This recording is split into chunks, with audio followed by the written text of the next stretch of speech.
이격도가 이평선 21선 기준으로 90 미만에 있을 때에 구간마다 반등이 나왔던 역사에 대해서 이격도를 기준으로 매도 실익이 있는 자리와 없는 자리에 대해서 좀 말씀을 드려왔습니다. 그래서 코스닥 같은 경우에도 90 이하에 도달을 했을 때 늘 85, 6, 7, 8, 9 사이에서는 반등이 구간 나왔습니다라는 이야기를 드렸고요. 골이 깊을수록 반등의 속도도 가팔랐다라는 말씀을 드렸는데 다시 한번 코스닥은 저점을 향해서 가고 있고요. 코스피도 조금 위태위태한 모습들을 좀 이어가고 있습니다. 네. 가장 중요한 이슈를 조금 정리를 해보자라고 한다면 증시의 불확실성이 이어지고 있는 부분인 거죠. 가장 대표적으로 지정학적 리스크, 우크라이나, 그리고 러시아, 미국 이렇게 전쟁에 대한 이야기들이 지속되고 있고 잦아들지 않고 있는 모습들입니다. 그리고 나서는 미 연준발 금리 인상과 긴축에 대한 이슈, 불확실성, 그리고 금리 인상이 3월 FOMC 회의에서 일어날 것으로 거의 100% 가깝게 많은 시장의 참여자들이 그리고 트레이더들이 전망을 하고 있습니다. 여기서 중요한 것은 25bp씩인가 아니면 50bp씩인가 그 상승 속도에도 이 초점이 맞춰지고 있는 모습입니다. 그래서 이런 것들을 이제는 좀 상수로 다시 두어야 할 것 같다라는 말씀을 드리고 싶고요.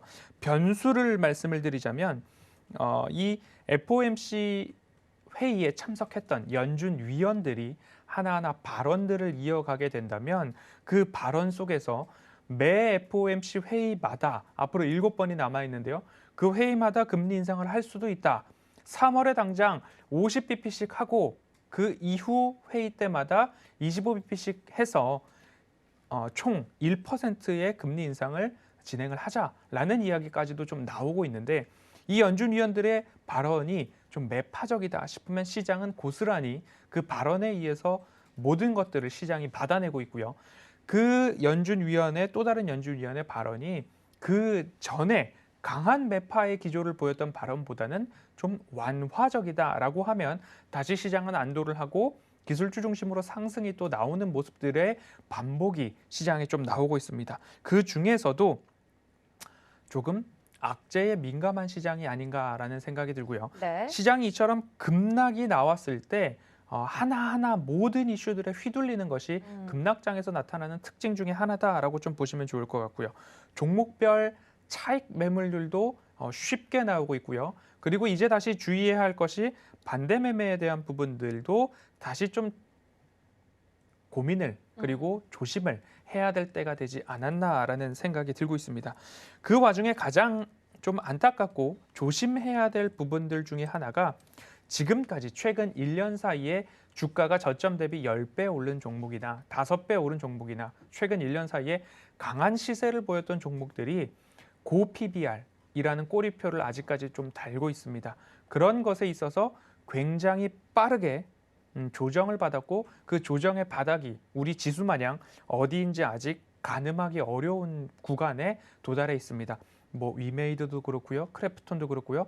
돌아가면서 게임주들이 연속적으로 조금 안타까운 주가 하락을 보이고 있는데 다시 한번 저점이 완성이 된다면 강한 저점이 확인이 된다면 그 이후에는 실적에 따라서 다시 한번 관심을 가져볼 때가 올 텐데 그때가 언제인지 아직은 가늠하기 좀 어렵지 않은가라는 생각이 듭니다. 그리고 실적 발표에 따라서 주가의 희비가 좀 엇갈리는 종목들이 있습니다. 실적이 좋게 나와서 거래량이 터지면서 주가 상승이 굉장히 강하게 나왔음에도 불구하고 그 시세를 유지하지 못하고 지금이 기회다라고 탈출하는 매도세가 조금 깊었던 시장이 최근의 시장 그리고 오늘의 시장이 아니었나라는 생각이 듭니다. 이 때문에 시장이 이렇게 좀 어지럽고 어수선할 때마다 명확한 기준에 대한 강조를 좀 드리고 있습니다. 네. 그 명확한 기준이라고 한다면 허반석의 모멘텀 체크리스트를 먼저 말씀을 드렸고요. 그 기준에는 꼭 실적이 있어야 한다라는 말씀도 좀 드렸습니다. 최근 이제 조심해야 될 부분들은 러시아라는 것과 연관이 있다라고 한다면 우리 기업이 러시아의 매출 비중이 높다라고 한다면 조금 조심해 볼 필요가 있기도 하다라고 좀 살펴볼 수도 있을 것 같고요. 그리고 인플레이션에 대항하기 위해서 인플레이션을 좀 잡기 위한 목적이다라는 명목 하에 금리 인상과 그리고 긴축에 대한 이야기들이 좀 나오고 있습니다. 그러면 금리 인상에 대한 수혜주는 뚜렷하다라고 말씀을 드렸고 은행과 보험주에 대한 이야기들을 드렸습니다. 그래서 지금까지 그 은행에 대한 포트폴리오를 유지하고 계신다면 참 고생하셨고 좋은 열매, 인내는 쓰고 열매는 달다라는 그러한 시기가 되었다. 그리고 앞으로도 은행의 배당 확대가 얼만큼 확대가 일어날지는 모르겠지만 그래도 거기에 대한 기대감들도 있다. 괜히 지금 이 멘트를 듣고서 은행주를 지금 사야 되는가라는 식의 접근은 조금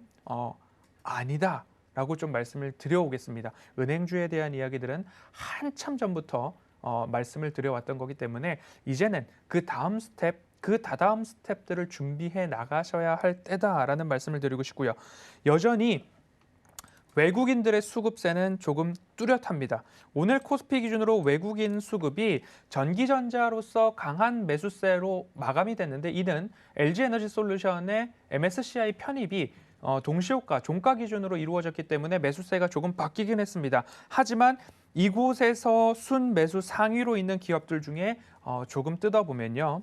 의약품 있고요. 금융업 있고요. 유통업 있고 음식료 있고 운수 창고, 통신업, 섬유, 의복, 전기, 가스입니다.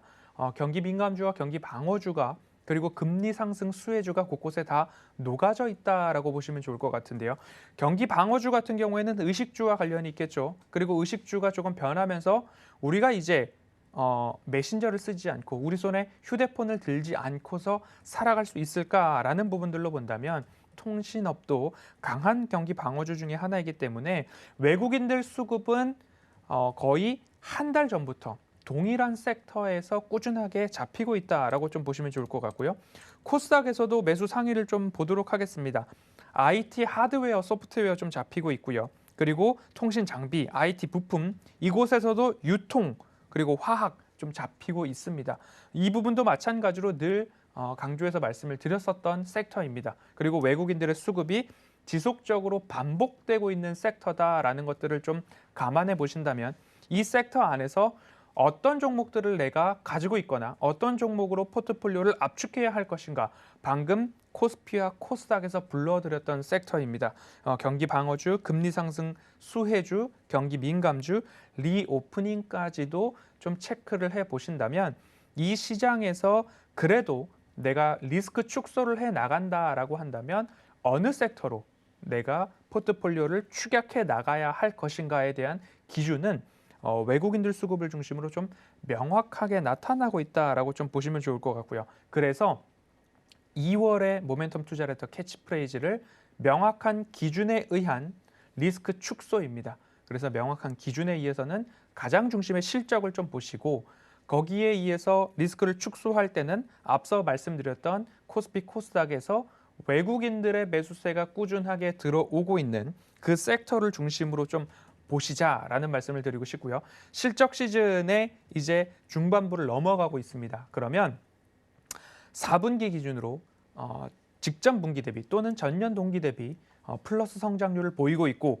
전년 전체 매출액과 영업이익 중에 올해는 정말로 서프라이즈 했다. 하지만 그곳에서 일회성 비용들이 반영되는 곳들이 종종 있습니다. 그래서 전체적인 수치들이 좋지 않게 나온 기업들도 있겠지만 그 기업들도 본업에서는 충실하게 이익을 내고 있었다라는 점들을 감안해 본다면 앞으로 시장에 있어서도 조금 더 희망을 가져볼 수 있는데 그 희망은 명확한 기준에 의해서 리스크 축소, 포트폴리오 집중이 되어야지만 희망도 나에게 돌아온다라는 그 명확한 것들을 좀 보시면 좋을 것 같습니다. 시장에 대한 이야기들을 조금 더 해본다라고 한다면 네.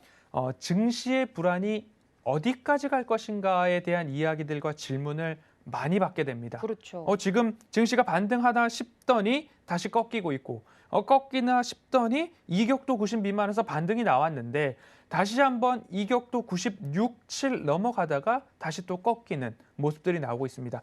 불확실성이 지속되고 있기 때문이다라고 말씀을 드리고 있는데요. 이처럼 원인이 있고 이유에 대해서 우리가 하나하나 찾다 보니까 한 곳으로 몰리고 있습니다. 러시아, 지정학적 리스크, 금리 인상, 양적 긴축에 대한 이야기들은 나오지 이제 오미크론 확산에 대한 이야기들은 조금 잦아들고 있는 모습들을 볼 수 있습니다.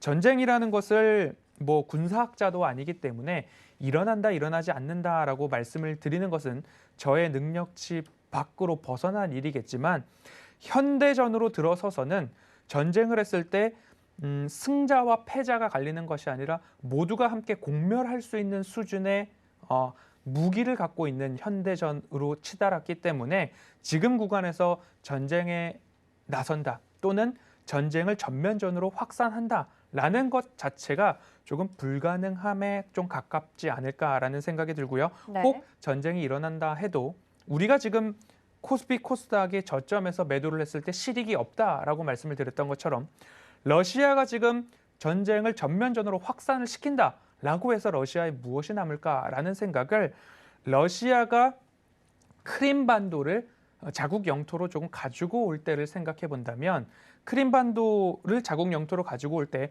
우크라이나 가운데를 가로지르는 강 동쪽에 있는 주민들도 우리도 그러면 러시아로 가고 싶다라는 이야기가 나왔을 때 푸틴은 그 결정을 받아들이지 않았습니다. 그 이유가 결국 내가 취할 수 있는 범위가 있고 취하지 않아야 할 범위 그 라인을 조금 국제적으로 명확하게 좀 알고 있었지 않았을까라는 생각을 조금 하게 됩니다. 그렇기 때문에 전쟁에 있어서도 마찬가지죠. 내가 이렇게 하겠다라는 이야기 또는 16일에 전쟁이 난다, 침공을 한다라는 이야기가 너무나 명확하게 뉴스로 보도가 되고 있기 때문에 이를 증시 격언 중에 하나로서는 회색 코뿔소다라는 이야기로 좀 말씀을 드릴 수 있을 것 같습니다. 예상이 되고는 있지만 실제로 일어났을 때 파급력을 줄 수 있는 위험을 회색 코뿔소라고 이야기를 하는데요. 멀리서 달려오고 있는 회색 코뿔소를 보고서 피하지 않을 사람이 누가 있겠습니까? 그래서 오늘 증시를 보면 회색 코뿔소가 달려오고 있으니까 위험을 회피해야지 반등이 조금 나오면 현금화를 해야지 증시에 만연해 있는 대응입니다. 그렇기 때문에 이곳에서 이러한 조정도 나오고 증시가 반등을 했을 때 추가 상승보다는 현금화가 조금 나오고 있다라고 보시면 좋을 것 같고요. 그와 좀 상반되는 개념으로 블랙스완이라는 단어도 있죠. 네. 발생할 확률이 굉장히 낮지만 발생하면 리먼 브라더스 사태처럼 매우 큰 충격을 전 세계에 미칠 수 있는 것을 블랙스완이라고 하죠. 이러한 두 가지 모습을 보고서 현재는 회색 코뿔소냐 블랙스완이냐 두 가지를 놓고 보았을 때 나의 방향은 블랙스완이다라고 하면 이미 증시에서 다 손을 털었어야 된다라는 말씀을 드리고 싶고요.